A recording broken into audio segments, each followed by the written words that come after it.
letting go of any effort to hold your attention and gently relaxing your meditation posture. Sit in a moment of reflection and witness any shift that has happened within you.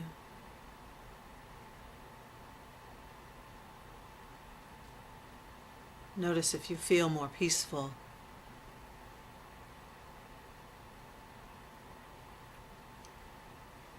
If you feel more clarity in your mental field.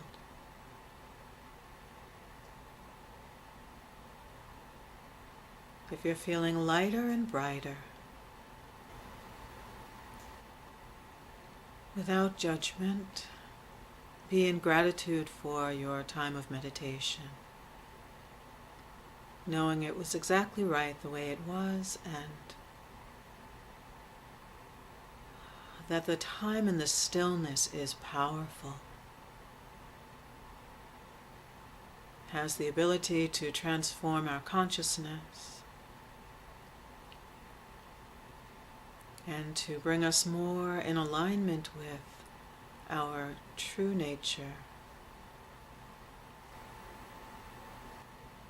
From your heart, send loving kindness to all people everywhere, wishing them this peace, wishing them joy, health, wholeness, safety, supply. Affirm that through your practice you become a beacon of light and awakened living in our world. And with every meditation, every conscious action, as part of our global community, through you our world is waking up.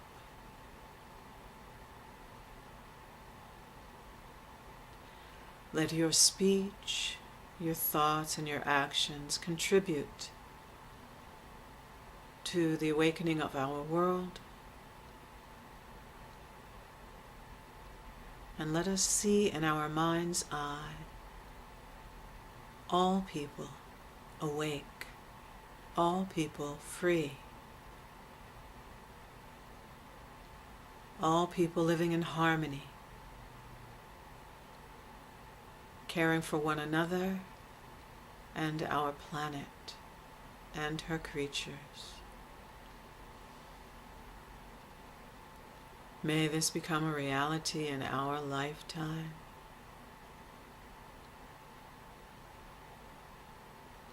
And if not, may we be instruments in having it become a reality in the nearest future possible.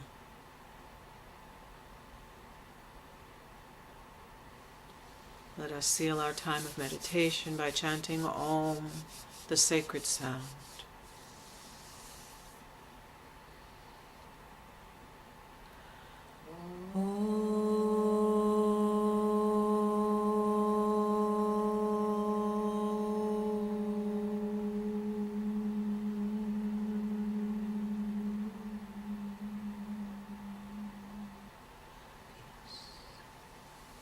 May our thoughts be aligned with dharma.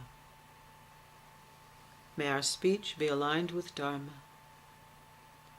And may our heart and our actions be aligned with dharma. And so it is. Om Shanti, peace. Amen.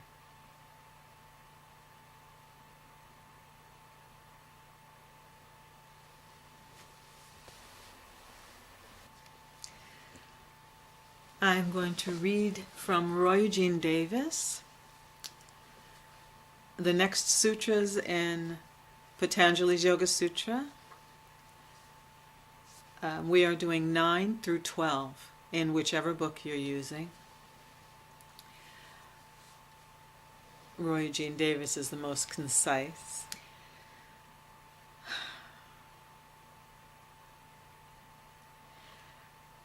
In the sutras prior, 5 through 8, there is discussion about types of samadhi or stages of samadhi, stages of meditative contemplation. And the last sutra that we read, number 8, reads, the 3 practices, which you by now know is samyama or dharana, dhyana, samadhi, or concentration, meditation, cognitive absorption, samyama. The 3 practices, become external when samadhi without the support of an object of perception prevails. When pure superconsciousness is constant, the subjective practices of concentrated meditation and samadhi mixed with thoughts and emotions are transcended. When pure superconsciousness is constant, the subjective practices of concentrated meditation and samadhi mixed with thoughts and emotions are transcended. That concentrated meditation and samadhi mixed with thoughts and emotions is the first rung on the ladder of samadhi. So the further sutras are going to speak about the stages of samadhi. There are a stage where it's mixed with thoughts and emotions.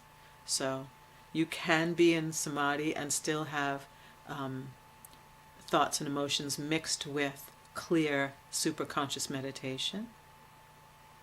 And that would be like the first, I don't like to use the word levels, but the first level or the first stage. Sutra 9. The superior constructive influences of samadhi overcome and eliminate restrictive subliminal tendencies. The superior constructive influences of samadhi overcome and eliminate restrictive subliminal tendencies. The transformative forces that resist, weaken, and dissolve harmful subconscious conditions while attention is absorbed in pure superconsciousness continue to be influential after a meditation practice session. So, like we've said before, even just a little bit of samadhi is effective and is retained even after meditation.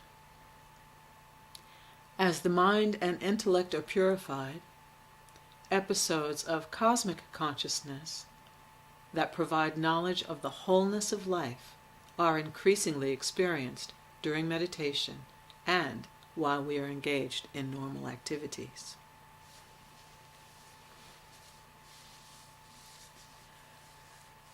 All right, 10, Sutra 10. The serene, transformative flow of superconscious influences that occurs is due to its innate purity. The serene, transformative flow that occurs is due to its innate purity.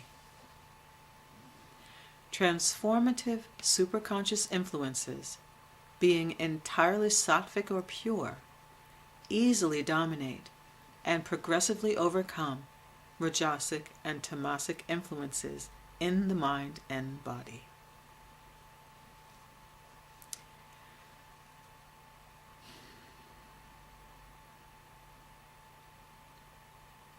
(11) When attention and awareness are absorbed in that samadhi, all sense of otherness disappears. When the illusional mistaken sense of self is transcended, pure existence being is realized.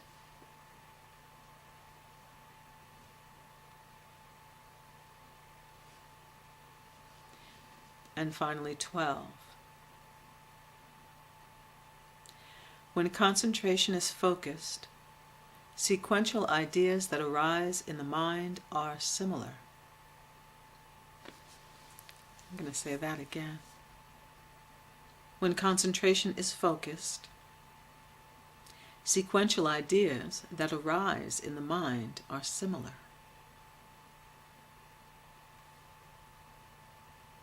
Sri Davis's commentary. Similar, sequential thoughts that arise in the mind when attention is focused can be objectively observed until they subside, or they can be carefully examined for the purpose of acquiring useful insights. Similar, sequential thoughts that arise in the mind when attention is focused can be objectively observed until they subside, or they can be carefully examined for the purpose of acquiring useful insights. When aspiring to be self-realized, observe streams of thought until they can be ignored. When contemplating that which you aspire to know, let thoughts continue until they are replaced by intellectual or intuitive insights or by self-revealed knowledge.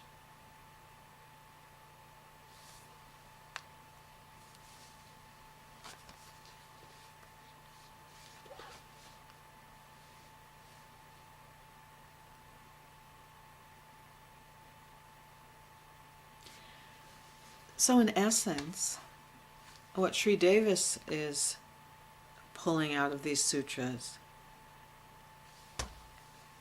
and offering to us is that when we are practicing meditation to the point of superconsciousness and samadhi,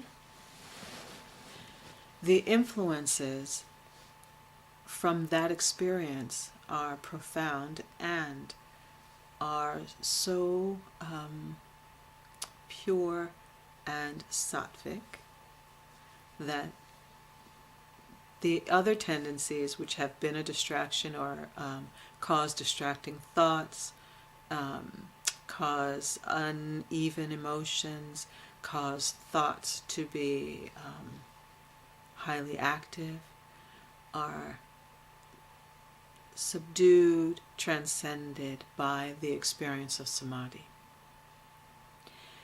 So once we reach that point, there is no longer any effort needed to rein in thoughts, to work on meditation. The experience of samadhi is like, I guess, like a really fine Dyson vacuum cleaner that just goes to all that distracting thought and helps to just subdue all the noise. Not just thought noise, but, all the vibrational noise in the nervous system and in the emotional field. So,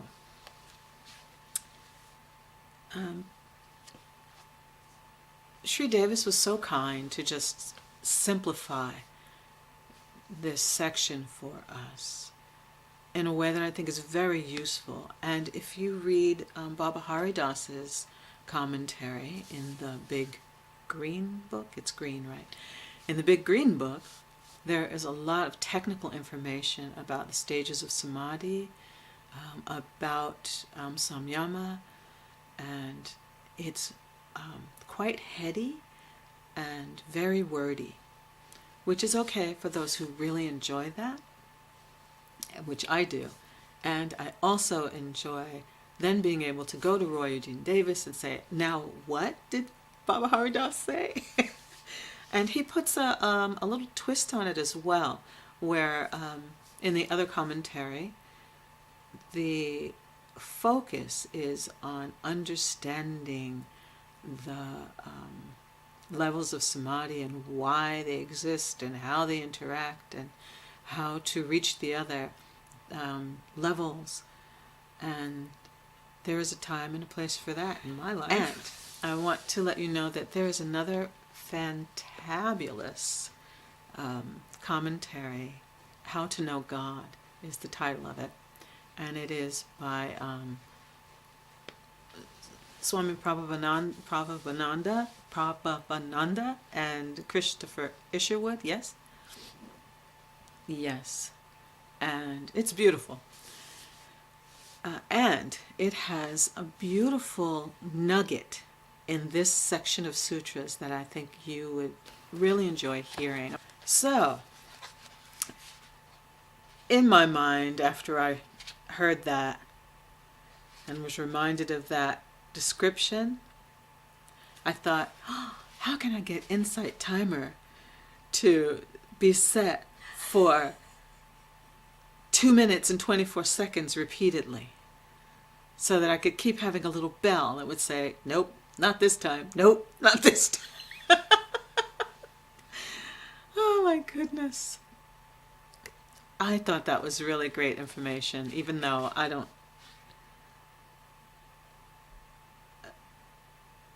it's good to gauge the possibility, right? And say, okay, when I meditate, do I think I actually hold my concentration for 2 minutes? I mean, actually hold it for 2 minutes, 24 seconds.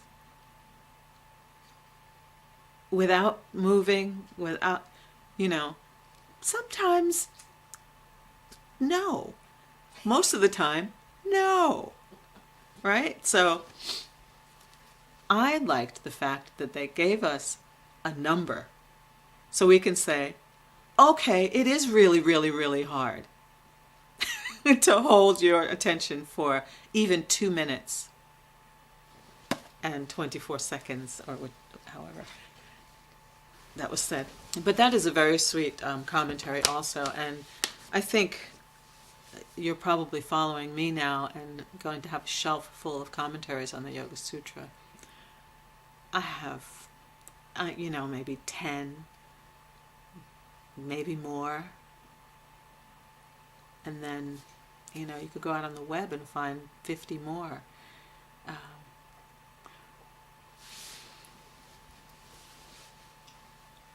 And then I always gauge them by my go-tos to see if they're all along the same lines, which is the first and foremost, the literal translation I go to first. And then I see how far the commentaries are from that to know whether I want to take them in fully or not. All right. So, I'd love to hear from you. What's going on with you? What your thoughts are on these sutras, and anything else that you would like to share whenever you're ready.